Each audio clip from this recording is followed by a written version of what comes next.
അങ്ങ് ചൈനയിൽ sue dynasty കാലഘട്ടത്താണ് ഇദ്ദേഹത്തെ കണ്ടുപിടിച്ചതെന്നാണ് പറയപ്പെടുന്നത്. ബാക്കി വരുന്ന പച്ചക്കറികളൊക്കെ മുതലാക്കാൻ അവർ കണ്ടുപിടിച്ച കാര്യമാണെന്ന് പറയുന്നത്. ഇപ്പോൾ പറഞ്ഞത് ഫ്രൈഡ് റൈസിനെ പറ്റിയാട്ടോ. ആദ്യമേ തന്നെ ഒരു 80% കുക്കായ റൈസ് എടുത്ത് മാറ്റി വെക്കുക. ഒരു പാത്രം വെച്ച് അത് ചൂടായി വരുമ്പോൾ വെളിച്ചെണ്ണ ഒഴിച്ച് ഏത് കുക്കിംഗ് ഓയിൽ വേണമെങ്കിലും ആഡ് ചെയ്യാം. പിറകെ ചോപ്പ് ചെയ്ത ഗാർലിക്കും നീളത്തിൽ അരിഞ്ഞ ക്യാരറ്റും ബീൻസും ക്യൂബ്സായി കട്ട് ചെയ്ത ക്യാബേജും ആഡ് ചെയ്ത് സ്റ്റിർ ഫ്രൈ ചെയ്തെടുക്കാം.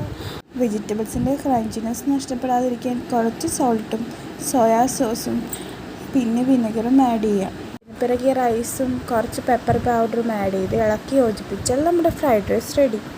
ഇതിനിടയിൽ ബാക്ക്ഗ്രൗണ്ടിൽ വെങ്കിയുടെ ശബ്ദം വരുന്നുണ്ടെന്ന് എനിക്ക് നന്നായി അറിയാം. ആള് പറഞ്ഞു അമ്മയോടൊപ്പം ഞാനും ഒന്ന് ഡബ് ചെയ്യട്ടേന്ന്.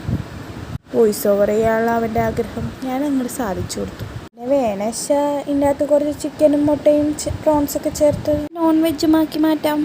അപ്പോൾ ഓക്കെ, ബൈ.